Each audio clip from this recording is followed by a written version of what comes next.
Assalamu alaikum. Welcome to lecture 21 of natural language processing. So I hope all of you are doing well. So today we will be discussing some additional architectures, neural network architectures for sequence processing. So in the previous lecture, we had talked about the standard recurrent neural network. The standard recurrent neural network was designed or motivated primarily for processing sequential information. And in the context of text, we are talking about processing sequences of characters or sequences of words that appear in language. And then based on those sequences, we would like to make decisions. Those decisions could be made at each time step, meaning that at every input of a word, or it could be made after a few time steps or after a few inputs of words. So for example, if it is at each input of the word, then the application would be like POS tagging, where we want to tag each word with the appropriate tag of the part of speech. And if the application is something like topic classification, then the label would be assigned after seeing the entire sequence of words describing that passage. So a neural network, a recurrent neural network was designed primarily to overcome some limitations of the standard feed-forward neural network. So those limitations, some of those limitations are, of course, a recurrent neural network can process arbitrarily long sequences. It can handle longer context. If you talk about standard feed-forward network, the context was defined by a window. While in a recurrent neural network, the context is not defined. The context can be arbitrarily long, at least theoretically. It can take all information that it has seen since the start of the processing. And there were other issues as well. If you are solving a problem, then standard neural network, standard feed-forward neural network would have more parameters as compared to a recurrent neural network for the same problem. Okay, so I have not started sharing the screen, so just trying to introduce the content. So let me start the screen sharing as well. If you have any questions, you can ask.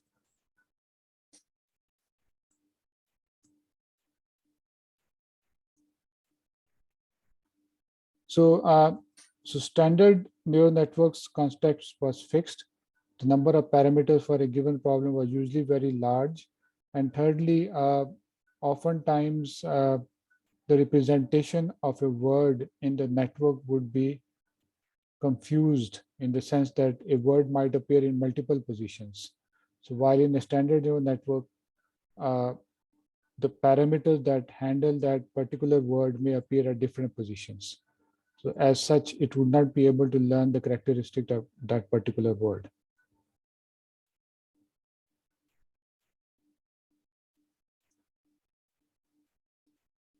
So in the last lecture, we had discussed the recurrent neural network.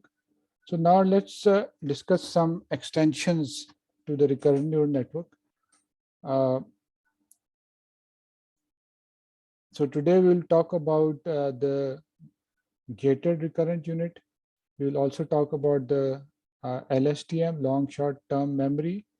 And then also, if we have time, we will also be discussing the transformer, which is a self-attention based neural network for sequence processing.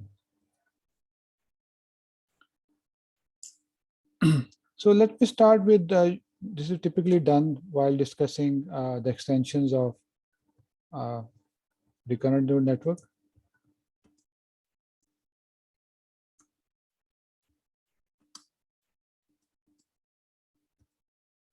So a recurrent neural network processes information in sequence.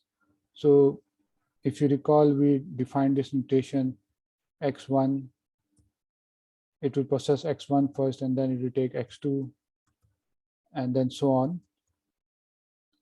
So when you reach a certain stage, let's say you reach some x20, you have inputted x20. So when you reach x20, the appropriate output at that stage is A20. So A20 theoretically will contain information for all the inputs that have been seen so far, which is from X1 to X20. But the challenge here is that it will obviously have more information for the more recent inputs as opposed to the earlier inputs, because the earlier inputs might be overwritten by newer information. Because remember, there is just one activation vector, A1 to A20. So this vector is updated after input of each word in the sequence. So if when you're inputting X20, the information of X1 in A20 would be naturally much reduced.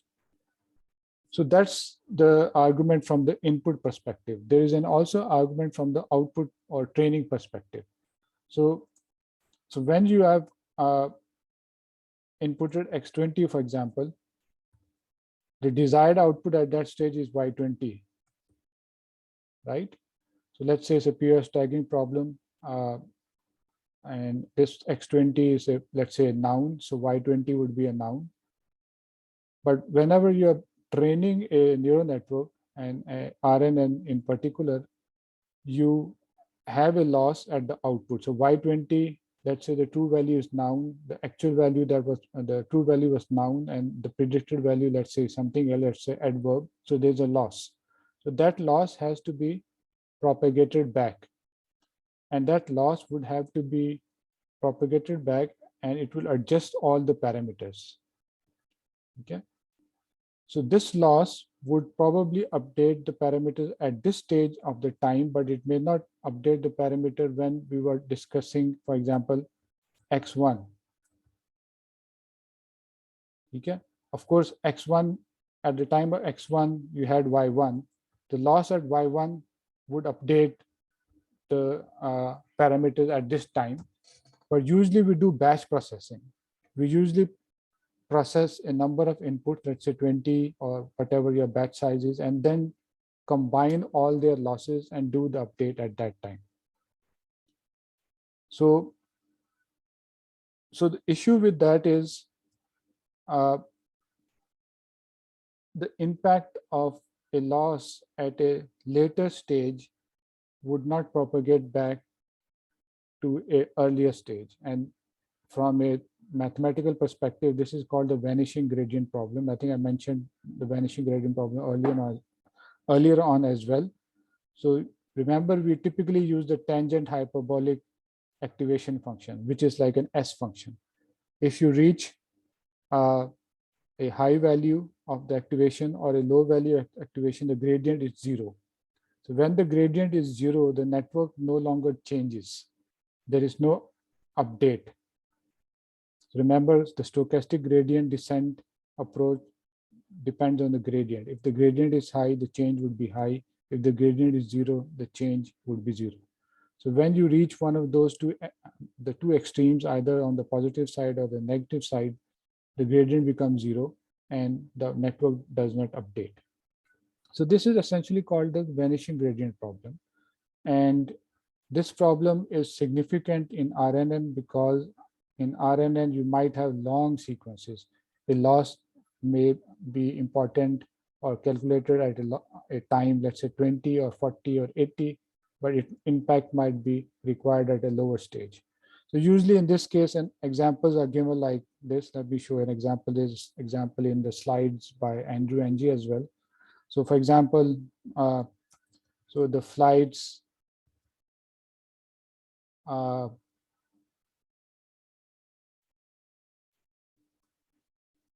example, scheduled for, let's say, Dubai, Lahore, blah, blah, blah, were, for example, cancelled.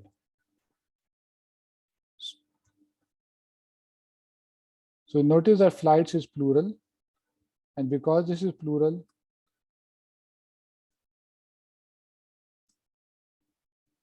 this verb is also plural. So if flight was singular, this verb would have been singular, right?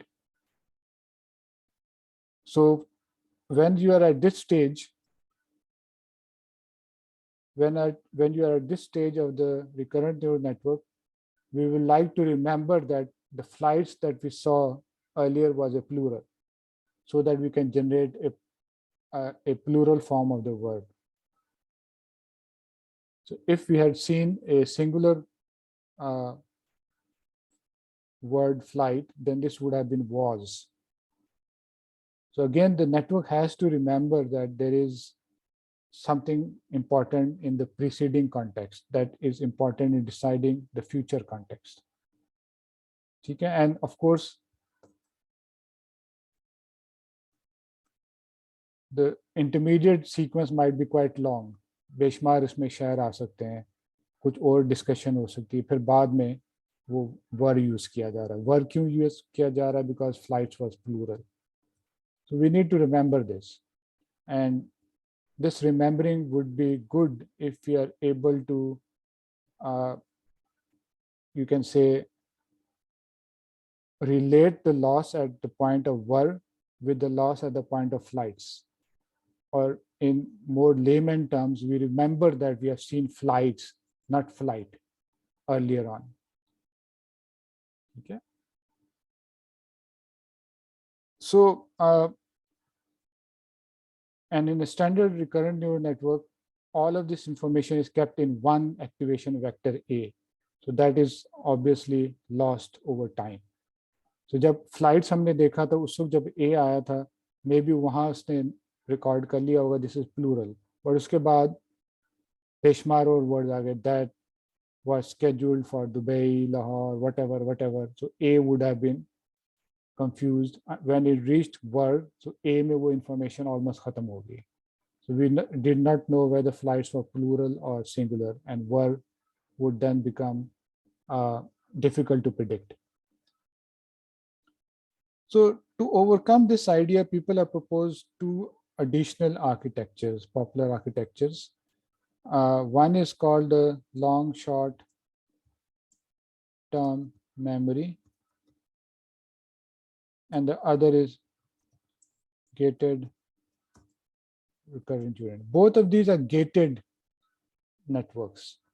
Of course, they are known by these two popular names, but they are essentially gated networks. So this was proposed in the late 1990s. So it's a kind of an old network. So neural networks were heavily discussed in the 1990s, but they really became popular in applications since 2010.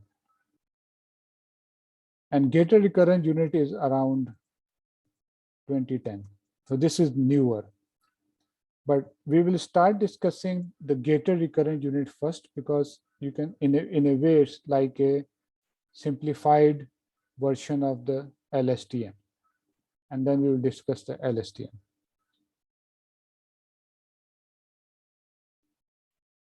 Okay. All right. So GRU, gated recurrent unit, is also called as a GRU. So usually this whole network or this layer is called GRU, even though in the name you see unit. It's not just one unit, it's a whole network or a layer of units. Okay. So the main idea in GRU and LSTM is the idea of a memory cell. So we have some memory which we can keep or delete as we move along in the sequence. Okay. So I will call this memory cell a vector C in general. And this also, since we are talking about sequences, this would be a sequence over time. Okay. In general, CT. Okay. So C, of course, if it is multiple units, जैसे recurrent layer में let's say 100 units हैं, तो जो हम पहले discuss कर रहे थे, A would be of size 100. So here C would also be of size 100. If it is, of course, a single unit, C would be a scalar. Okay. So this is the key, one of the key ideas in gated recurrent unit and LSTM. The other idea is the idea of gate, or you can say filter. So instead of passing on things as it is, we would like it to pass on information through a gate, which we can control. So gate is something that you can control. Of course, this is controlling through, you can say, a digital approach, not a physical gate. Okay. So now let's look at the equations for, so we had already discussed the equations for the standard recurrent neural network earlier on. So we will be using those same notations and modifying those equations for the GRU. So the first thing is that at each time step, T, we generate a candidate for the memory cell. So which we call C prime or C tilde T. So this is our tangent hyperbolic or any activation function that is relevant. Okay, W A X into X T plus W A into A T minus 1 plus BA. So this is, if you look at this right hand side, this is a standard activation in the standard RNN. But अब उसको हमने candidate कह दिया, not A. So this is generating a candidate C tilde or C prime instead of A. ठीक है?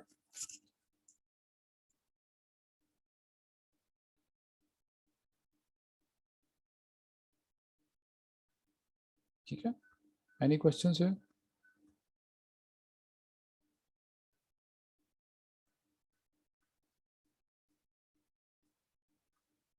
So this is the same as in standard RNN. But now to generate the actual C, which is what we are going to store in the memory cell at time T, we use a gated model. And we will discuss, let me write the equation first, and then we'll discuss the gate. So let me introduce a new parameter, G, which is a gate, and update gate.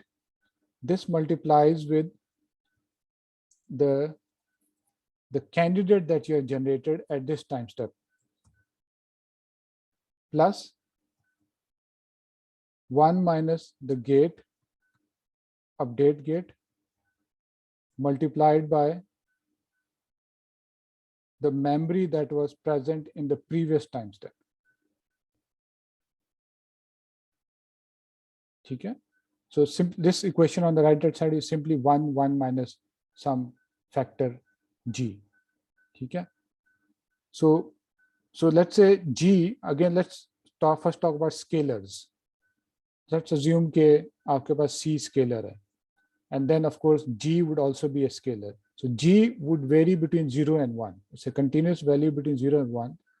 And ideally it will be a value either close to 1 or 0. So let's say if its value is 1.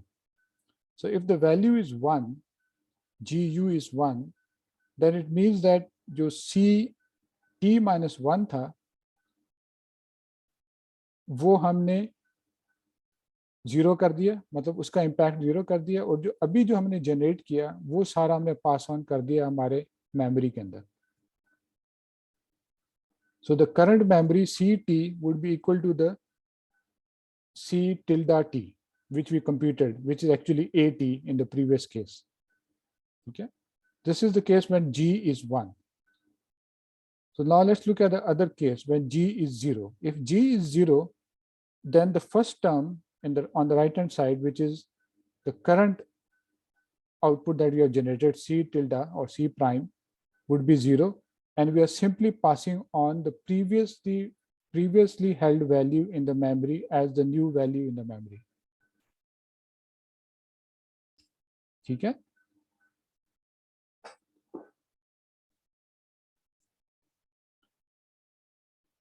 So let's say G हमारा काफी देर तक 0 रहे. So let's say वही example हम लेते हैं.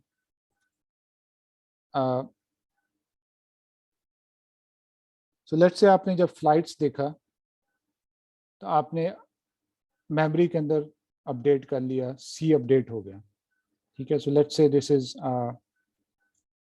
C3 let's say, ठीक है. अब इसके बाद all G's is equal to 0. इसका मतलब है कि जो C4 है वो भी C3 होगा, C5 है वो भी C3 होगा, until we reach let's say C20, वो भी C3 की वैल्यू होगी. मतलब फ्लाइट्स की इंफॉर्मेशन में रिटेन रखी हुई है until we reach C20. जब C20 में हम आएंगे और फ्लाइट्स की हमारे पास पूरी है, we know that flights is plural and we will be able to decide better whether the next word should be plural or not. Of course, this is a made up example, meaning that कि मैंने बहुत simple example ये G सारे zeros रख लिए. But in a GRU, all of these parameters would be learnable. We will learn this from the network, from the data. But the idea is essentially this, that you can control the value of G to control what you want to keep and what you want to discard from the preceding context as you move forward in your sequence.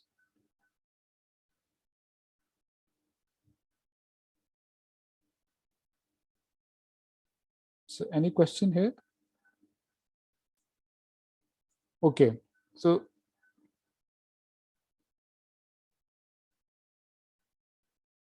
finally, of course, C is actually a memory cell. In a GRU, the actual output at time t is equal to CT. Remember, activation हमारी output होती है ना recurrent network की. Activation is actually the current value in the memory cell, which is CT.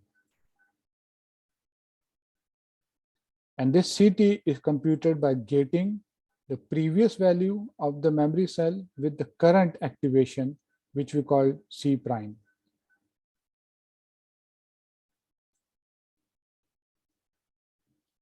So in general, these A, C, and all of these would be vectors, right?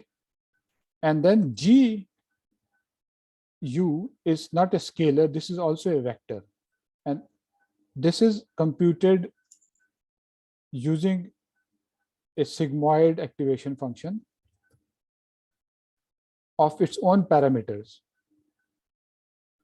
Okay? So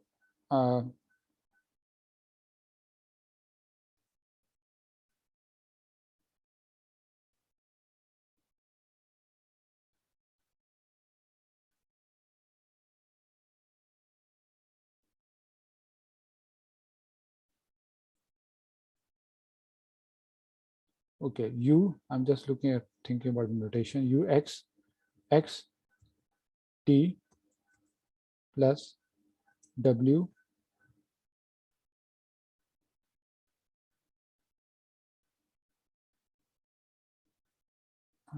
actually वो थोड़ी सी notation simplify कर लेनी चाहिए थी हमको.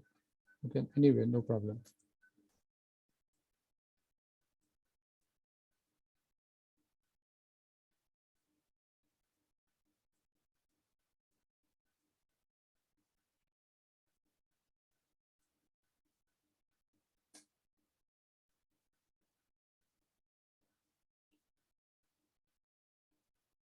I think we can take this as A.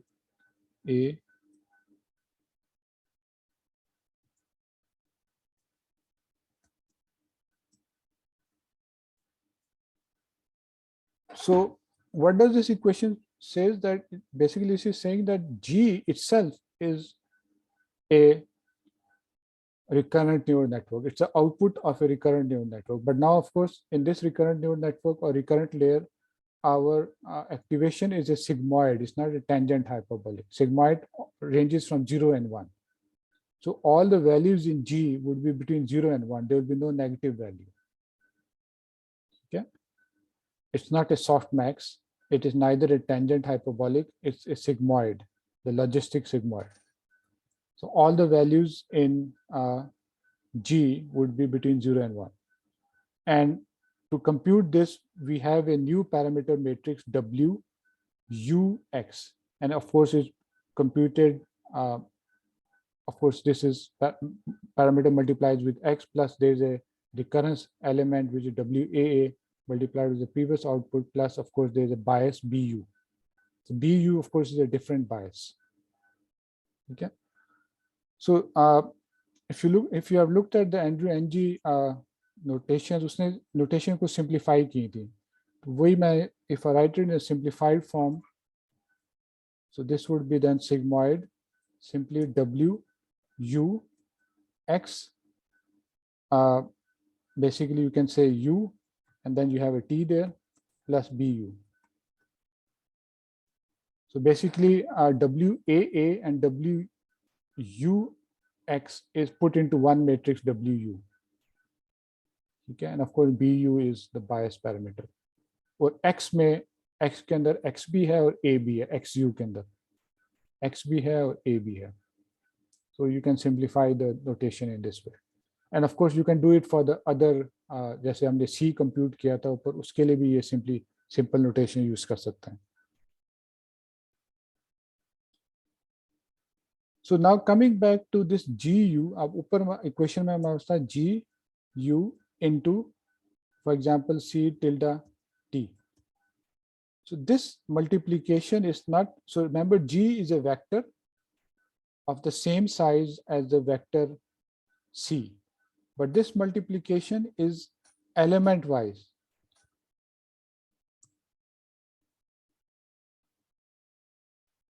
मतलब let's say take an example 3 size का लेता हूँ. Let's say मेरे पास GU है, let's say 1 है, 0 है और 1 है, ठीक है.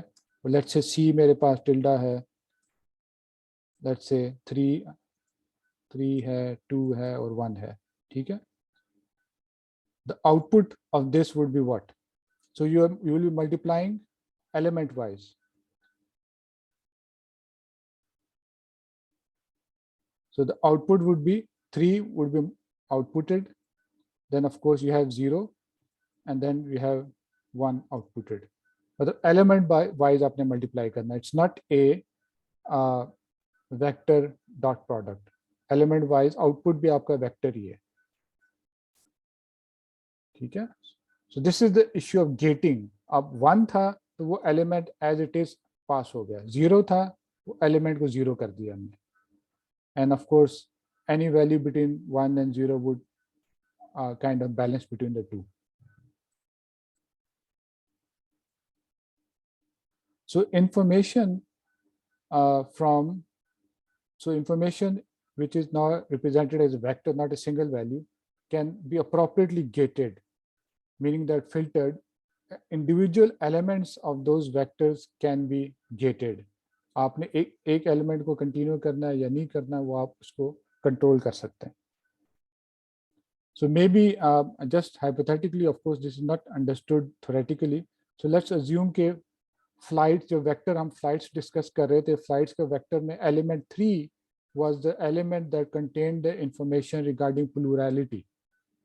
उस element की आपने फिर information change नहीं करनी. वो यहाँ 1 था, बाकी सारे आगे zeros होंगे, G's उसके. जब आप वर्ब पे पहुंचेंगे फिर जाके आप change करेंगे, ठीक है. And of course, we are not doing this manually. The network is learning it automatically through the parameters and through the data that you have.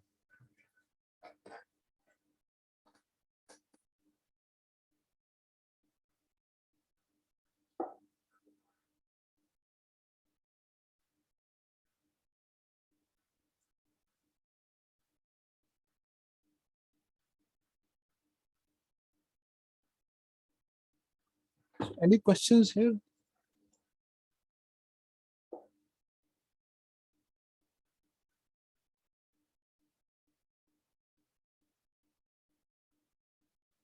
So if I'm going, let me write the equations for the GRU again. So first of all, we have C tilde T, some function F, W, WA, XA, XT. So I'm collapsing the WAA into WA, ठीक है. Plus BA, ठीक है। सो ये आपका candidate है, ठीक है। Then we have the actual memory cell में information which is the gated version of the G. G in general is a vector equal to the size C prime T plus 1 minus GU into C T minus 1. Okay? So this is the key equation here. So sometimes in GRUs, we also have a relevance.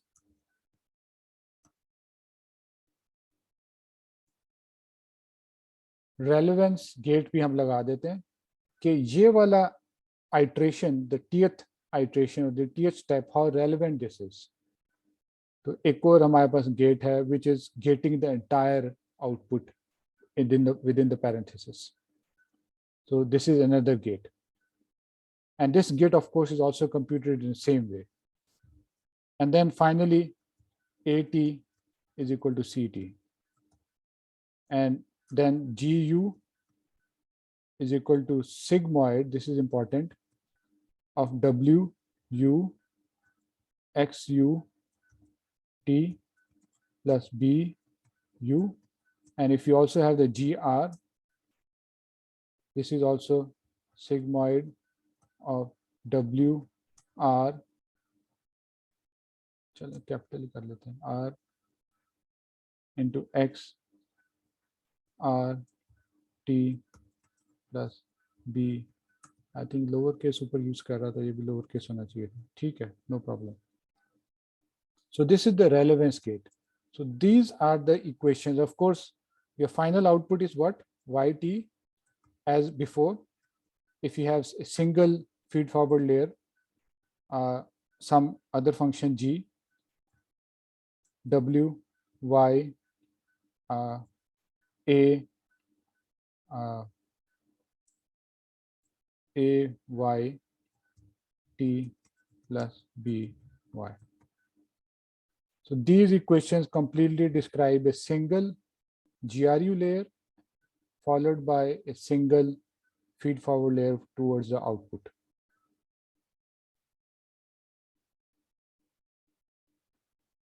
So of course, all the W's and B's that you see here are the parameters.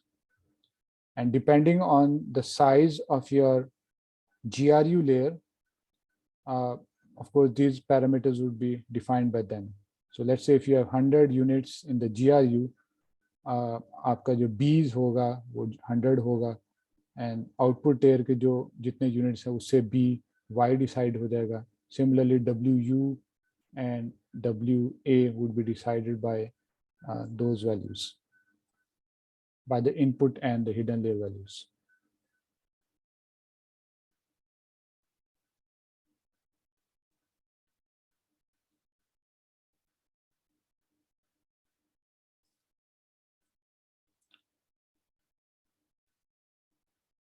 All right.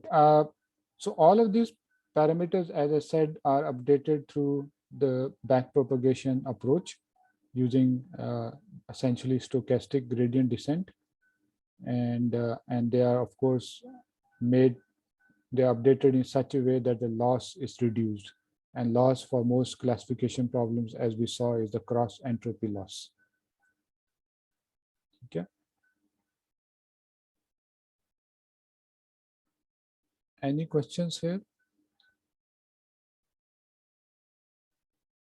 Okay, so now let's move on to the LSTM, long short-term memory. So this network was proposed earlier in the late 1990s. It wasn't very popular then, although it was a seminal paper, a very important paper, but did not catch up with the application back then.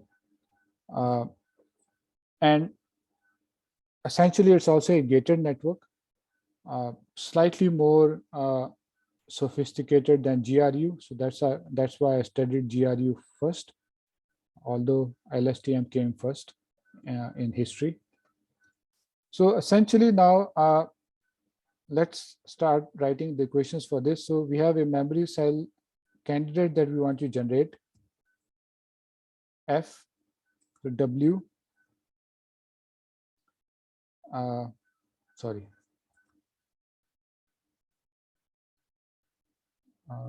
yeah, ये तो कोई होगा, ठीक है, A X A T plus B A,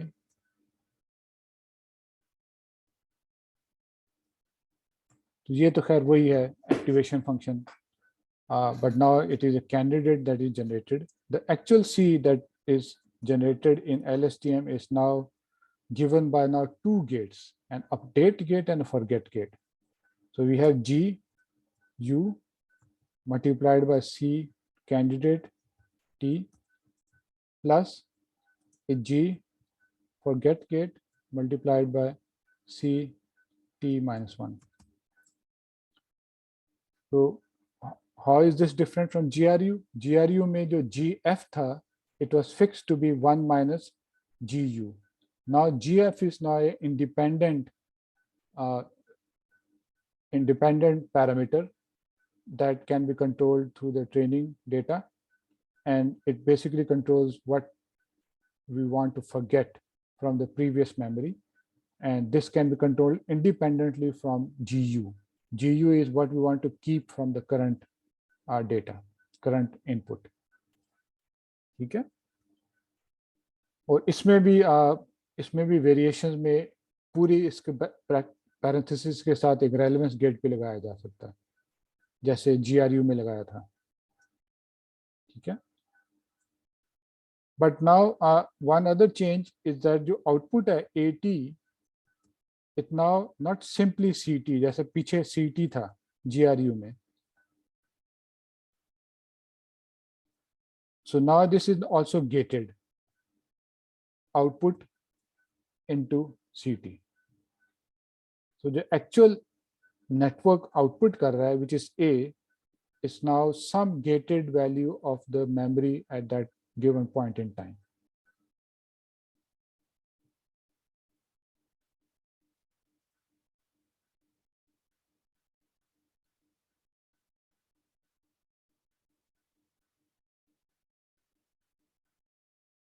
ठीक है.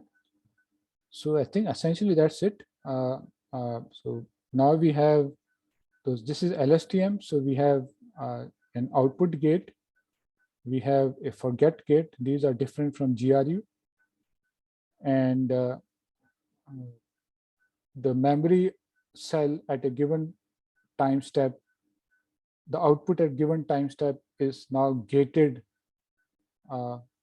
output of the current memory cell value. It's not exactly the same as the current memory cell value as in GRU. So in general, LSTM is more flexible or more powerful than, is more, you can say, powerful than GRU, as you can see from the equations. So if you want a slightly simpler model, then you might go with GRU. But if you want to use the more general model, then you can use the LSTM model, which is given by these equations. Again, जैसे पहले था, GU is obtained through a network. ठीक है. Similarly, यहाँ भी अब GF और GO भी एक network से निकलेगा. Learn किया, it's learnable parameter. So for example, GO would be a sigmoid of some WO XO of time t plus BO. So इसके अपने parameter हैं. And of course, these would be learned as part of the training process.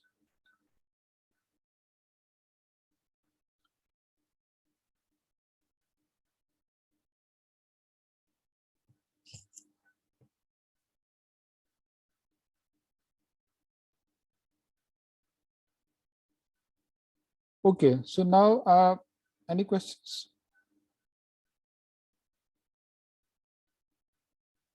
All right. So now let's so one quick question is, which network would we use if in practice?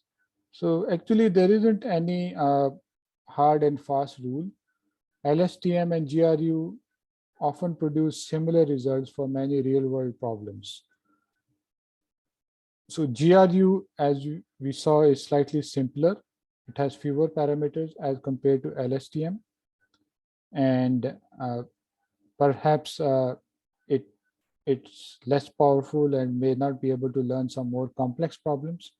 But in many real-world applications, you don't see much difference.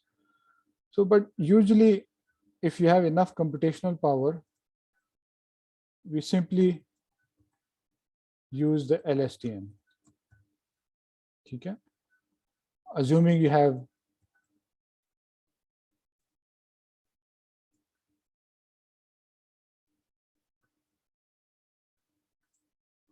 okay.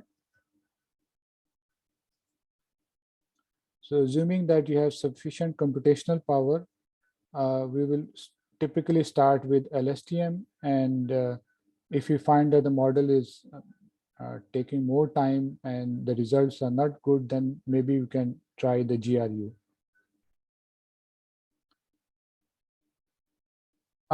So far we have discussed all of these recurrent networks in the context of NLP. But all of these recurrent networks can also be used for standard temporal analysis. So if you talk about standard machine learning or data mining, so time series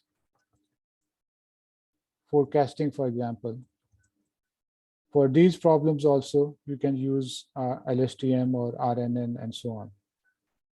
Okay. So traditionally, we used approaches like autoregressive models like ARMA and ARIMA and so on. But nowadays, for these problems also, the best results would typically come from such sequence models, RNN or LSTM or GRU. So temporal analysis is now primarily based on neural networks. Of course, in this course, we were focusing on NLP task only, which is predicting, let's say, the Pierce tags or NER or the sentiment classification and so on. Okay, now let's look at some additional variations. So far we have talked about unidirectional recurrent models.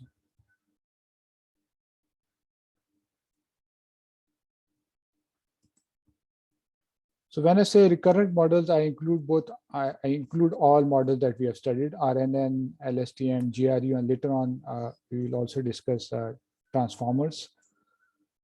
So we have talked about unidirectional, and if we talk about specifically about RNN, so what does that mean? So let's say if you are processing a sequence, I live in Lahore, for example. Okay. So you will be processing the sequence starting with I, and then you send in the word live and then in and Lahore. So at any particular time step, let's say time 2, you will be at live. So at time 2, while you are discussing, you are inputting live, you have only seen the word I. You have not seen the words after I, after live, like in Lahore. Okay. So actually, this might be helpful in many applications. For example, in PS tagging की application की हम बात करते हैं. So LIVE is live, which is the verb, and it could also be live, which is an adjective. ठीक है ना? But in this particular sentence, it is actually live. Spelling तो वही है LIVE. It is actually the verb. But वो हमको किस तरह पता चलता है ज़्यादा? हमको इस तरह पता चलता है, एक तो आई से भी पता चल सकता है, पिछला एक प्रोनाउन है, बट आगे इन लाहौर आ रहा है आपके पास. ठीक है. So we sometimes do need information after a word for better prediction in various applications. For example, imperious tagging. So इसको हमने noun देना है या adjective देना है. So उसके लिए we might also need information from the subsequent words, not just the preceding words. While in the standard RNN or the standard GRU LSTM, we only were considering the preceding context. Okay? So there could be other examples as well. For example, I think this example is in the slides by Andrew. So let's say Teddy Bear hai, right? And you might have a person named Teddy is the president of the actually Teddy Roosevelt was the president of the US, but let's say Teddy was someone else. So Teddy is the president of the school, let's say. So Teddy, if you want to do named entity recognition, this is the name of a person. How would we know that this is the name of a person?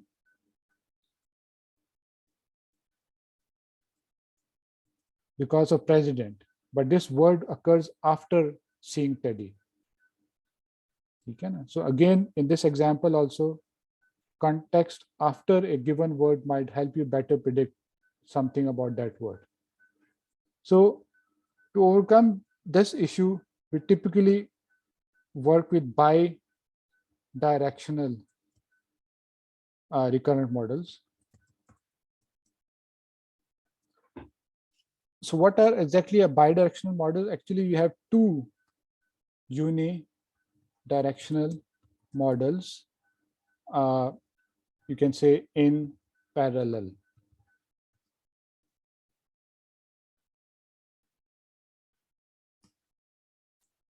So you can say of, let's say you have a left to right model, L model, and you have a right to left model, R model. Okay? So left to right model हम ले रहे थे I live in Lahore. जो L model है वो process करेगा पहले I, उसके बाद LIVE, उसके बाद in और उसके बाद लाहौर. और जो R मॉडल है इन पैरेलल वो प्रोसेस करेगा लाहौर, उसके बाद in, उसके बाद live और उसके बाद I. उल्टा चल रहा है. ठीक है? So both models are working in parallel, but they are working in parallel, but they are then combined at every time step. So let's say, of course, मैं time step left to right का time step लेता हूँ. Let's say, so time step from left to right. So time step 1 पे the left model has seen only I. ठीक है? The right model also seen I. तो इन दोनों को हमने combine कर दिया. Right model I कब देखेगा? जब उसने लाहौर भी पढ़ लिया, उसने in भी कर लिया, उसने live भी कर लिया, फिर I कर लिया. Well, of course, जो left model उसका पहला word था I. बट दोनों जब I की इंफॉर्मेशन जो आई है दोनों में वो हमने इकट्ठी करके कॉन्कैटिनेट कर दी. जो हमारे पास आउटपुट, लेट्स से मैं कहता हूँ एक आउटपुट मेरे पास आया A1 of L and we have A1 of R. ठीक है? My final A1 is basically concatenation of A1 of L and A1 of R. Okay, you understand that? So let's say, again, taking a simple example, let's say 1 1 1 1. ये left से आया है और right से आया है 0.5 0.5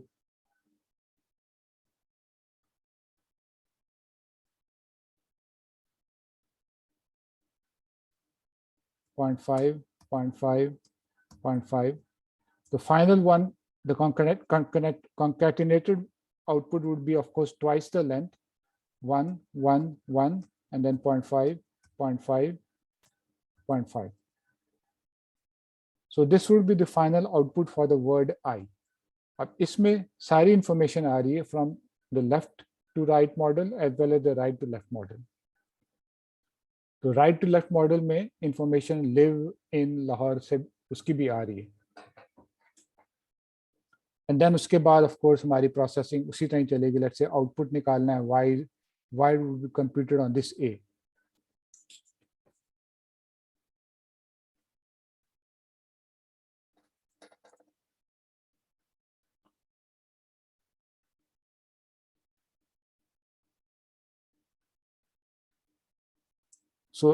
So this was output at 1, which is I.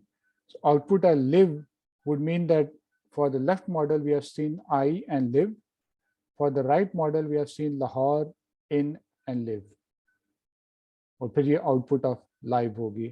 इसी तरह टाइम 3 पे इन के लिए लेफ्ट मॉडल में आई लिव इन तक पहुंचे होंगे हम, राइट मॉडल में लाहौर इन होगा, and so on.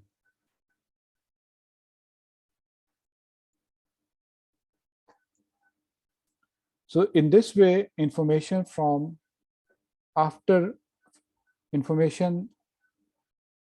preceding a word as well as following a word can be combined to make a final prediction. So these are called bidirectional recurrent models. They could be RNN or GRU, or they could be LSTM as well as transformer. Of course, transformer में खैर उसका भी एक variation है bidirection, but ठीक है, we will discuss that next. Okay, one other application, let's say bidirectional, ये हमने use किया in the context of sequence labeling, but bidirectional may also be important or useful for sequence classification. Let's say sentiment classification आपने करनी है, तो oftentimes you maybe have a long passage. So you might have a long passage, meaning that आपके पास 100 words का एक passage है या review है, let's say 100 words का review है, आप एक standard RNN में गुजारेंगे तो एक one by word left word से आप चल रहे होंगे. तो जब आप last 100 word पे पहुंचेंगे, the first word की information might be lost or heavily reduced. So to avoid that, sometimes even for classification, we might run two models. एक model start to end पे जा रहा है, दूसरा model end से left पे जा रहा है. दोनों models complete हो जाते हैं, दोनों की information concatenate करके then we make a final decision. So again, in this case, this would be a bidirectional model, but here, of course, this is used for classification, not for labeling. By the way, I think I made this clear as well, and this is especially true for the textbook. Textbook distinguish करता है between sequence labeling and sequence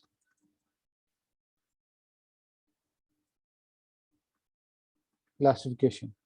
So sequence labeling is when you are labeling or classifying each word in the sequence, and sequence classification is when you are giving one label to the entire sequence. जैसे sentiment classification या sentiment opinion mining के लिए sentiment classification होगी, peers tagging के लिए sequence labeling होगी. Sentiment classification के लिए sequence classification होगी और peers tagging के लिए sequence labeling होगी. So ये textbook में ये distinction है, so that you should know that.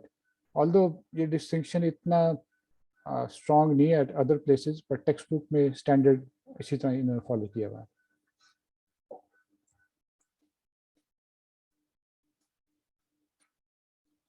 Okay, so that was the bidirectional recurrent models.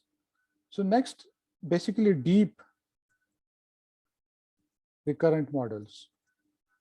So far we have talked about just one recurrent layer.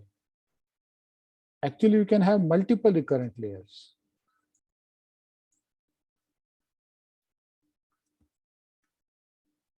So for example, maybe the first layer is of size 100, the second is 50, the third is 25, and then you move on to the output. So the output, the A, so in other words, each recurrent layer is a separate recurrent layer. मतलब ये है कि let's say मैं इसको recurrent layer R1, R2 और R3 कहूँगा, तो each of them is a recurrent layer which has the same formula, meaning that AT is equal to F W A X A T plus B A, ठीक है। तो ये इसकी, ये first layer की यही फॉर्मूला होगा, सेकंड लेयर का भी यही फॉर्मूला होगा, ठीक है। But of course second layer में पैरामीटर डिफरेंट होंगे, डब्ल्यू ए डिफरेंट होगा, बी ए डिफरेंट होगा, उसमें ऑफ कोर्स एक्स जा रहा होगा अंदर। ऑफ कोर्स जो फर्स्ट लेयर का जो पहला ए होगा, ए जीरो, वो ऑल जीरोज होगा या रैंडम होगा, और जो सेकंड लेयर का जो पहला ए होगा उसमें भी खैर वही ए जीरो ही होगा, यस स्टैंडर्ड उसी तरह चलता है ये, ठीक है। So all of them proceeds one after the other in series, ठीक है। सो वंस जब पहले लेयर की जब आउटपुट A1 आती है, वो फिर सेकंड लेयर को इनपुट होगी as the input to the second layer also, as well as to the first layer, ठीक है।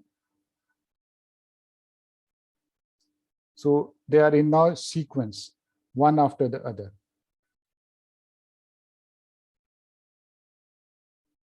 So by the way, just to repeat, this does get a bit confusing. Let's say R1 की हम बात कर रहे हैं, R1 let's say मैं कहता हूँ इनपुट मेरे पास जो वेक्टर्स थे वो 300 थे, ठीक है। अब इसका आउटपुट क्या है, output is 100, let's say 100 units थे। लेट्स से R2 पे मैं जाता हूँ, R2 पे इनपुट मेरे पास 100 होगी, ठीक है। एंड देन ऑफ कोर्स इसकी आउटपुट जो भी इसके यूनिट्स हैं 50 है let's say, and then R3 में जो इनपुट होगी वो 50 होगी, एंड इसकी आउटपुट ऑफ कोर्स जो भी इसका फाइनल यूनिट्स है 25 है। So in series, one after the other. The output of the first unit goes to the second, output of the second goes to the third. So you can have multiple recurrent layers, and the idea is that if you have more recurrent layers, or in general, if you have more layers in a neural network, all of these layers, by the way, are non-linear. You are better able to learn the, you can say, the features in your data set. Of course, the number of parameters would increase because each layer would have its own parameters. So similarly, the output, so far we said that y t was simply one output layer of w y a y t plus b y. So like in a standard feed-forward neural network, the output could also be multiple layers. So let's say, जैसे पीछे example थी 25 आपका था final R3 का. Again, this is a made-up example. अब इसके बाद let's say you have a standard feed-forward layer. वो 25 है, 15 है, 10 है, then maybe final binary classification थी 1 unit है. So again, you can have multiple layers in the feed-forward section of the network. So there is a recurrent section, there's a feed-forward section before the output. All of them could be stacked. So this is basically called stacking, multiple layers, one after the other.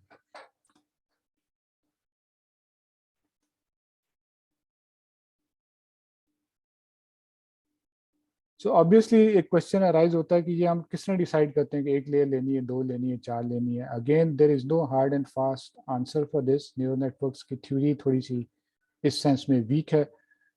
These are considered hyperparameters. क्या hyperparameter? Number of layers. So how do you decide? Usually empirically. You have a validation set. Maybe you try 1 layer, find the performance, try 2 layers, compute the performance, 3 layers, and then based on the performance, decide what is the best number of layers.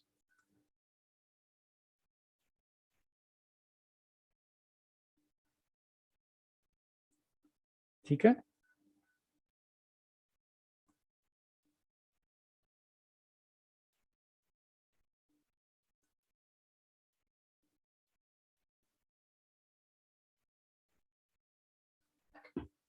All right. So now let's move on to the introduction to transformers. We will discuss this next time as well. But let's introduce it. We have about 15 minutes.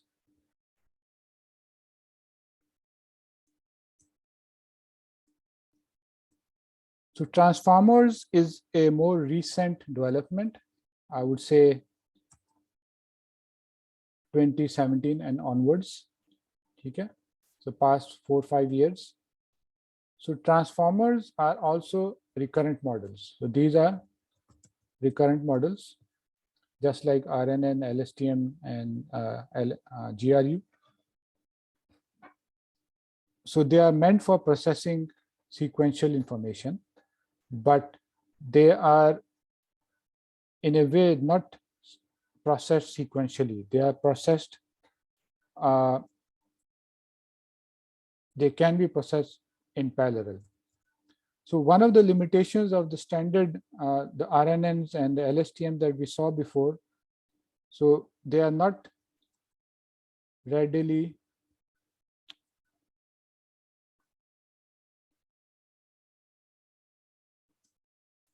parallelizable. So they're inherently sequential. So let's say आपने I word दिया, तो I word जब गया तो उसके बाद ही फिर LIVE देंगे ना, LIVE के बाद ये process होगा तो फिर in आएगा, ये process होगा तो फिर लाहौर आएगा. So we cannot send all these words all at once, and as such there is no parallelism that you can exploit between these different words. As such, if you have long sequences, computational complexity, time complexity increases. Parallelism आप exploit नहीं कर सकते. So one of the biggest advantages of transformer models is that they can process all information at once. And as such, you can parallelize them using GPUs and other computational hardwares. Okay? So their processing oftentimes is faster or quicker as compared to the similar models that are based on RNN or LSTM or GRU. Okay. Of course, this is the main advantage. So they are parallelizable. But since we are processing sequential information and you are going to give information all at once, so the issue of context re-arises here. Remember, हम जब standard feed forward neural network की बात की थी, हमने कहा था हमको कॉन्टेक्स्ट डिफाइन करना पड़ता है, विंडो डिफाइन करनी पड़ती है. तो एक्चुअली ट्रांसफॉर्मर में भी एक कॉन्टेक्स्ट डिफाइन करना पड़ता है, but usually this context can be large. ठीक है. End of course different inputs में हैव डिफरेंट लेंथ्स, तो वो भी टिपिकली ट्रांसफॉर्मर्स में पैडिंग या ट्रंकेशन से हैंडल होती है, तो वो वाला इशू वापस आ जाता है. But because of the parallelism and the other benefits of transformer, usually they perform better in most applications as compared to RNNs or LSTM or GRU. Okay. So now let's discuss the main idea, and we will continue this next time as well. So the main idea in a transformer is what is known as self-attention. Of course, there is something called cross-attention as well, but it's the same thing. Cross-attention would be attention between two different vectors. Self-attention is between the same sequence. So cross-attention would be two different sequences. Self-attention is within the same sequence. And this is the idea that is used to capture sequential information. Okay? So let's look at this idea. So let's say you have a sequence x1, x2, x3, and so on. Okay. So typically, if you had a standard RNN, आप x1 पहले देंगे, फिर x2 देंगे, फिर x3 देंगे, and so on.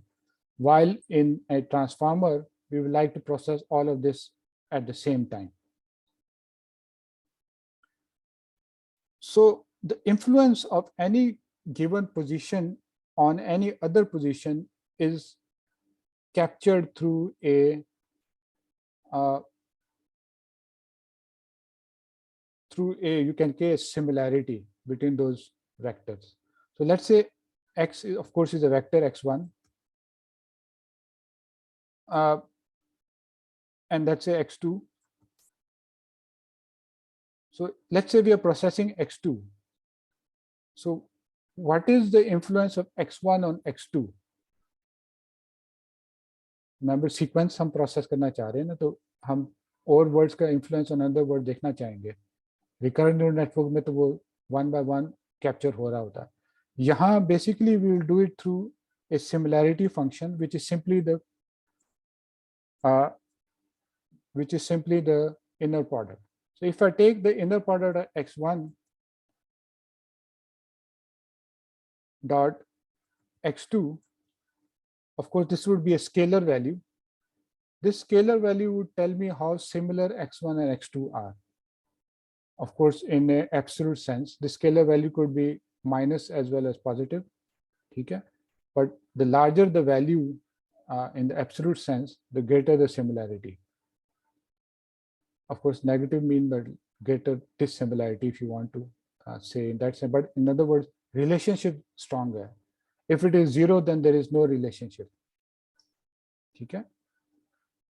So we can track the relationship between words in a sequence through this notion of similarity. So this is one key idea in self-attention. So ये similarity between x2 and x1 थी. Similarly, x2 और x3 की similarity भी हम इस तरह निकाल सकते हैं. Remember, let's say we were focusing on x2. Preceding context and later context can all be captured through these notions of similarity. And of course, this can go as far as you would like. For example, x2,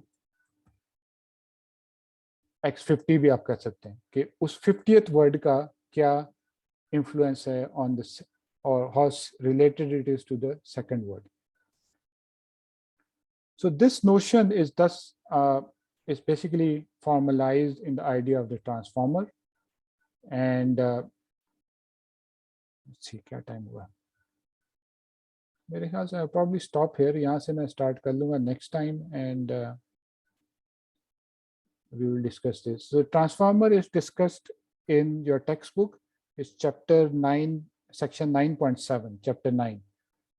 तो आप ये वहाँ से पढ़ेंगे. It's not in the slides or the videos by Andrew Ng. उसकी videos में नहीं है transformer, because this is a more recent concept. Of course, he might have new videos on that, but मैंने जो videos share किए हैं वो थोड़ी सी पुरानी है. तो ये आप textbook से study करेंगे. So I think that's essentially it. Any questions?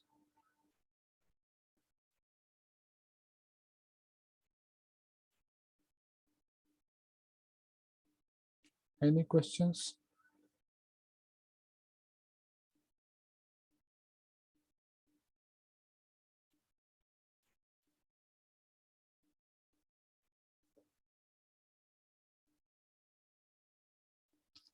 So please read chapter 9 of the textbook in general, because chapter 9 ये सारा sequential model पे है. तो मैंने ये 2-3 lectures में cover किया, and of course they are also covered in the videos. But do read the textbook. और इसी में of course 9.7 transformers है, which we are going to discuss in the next class.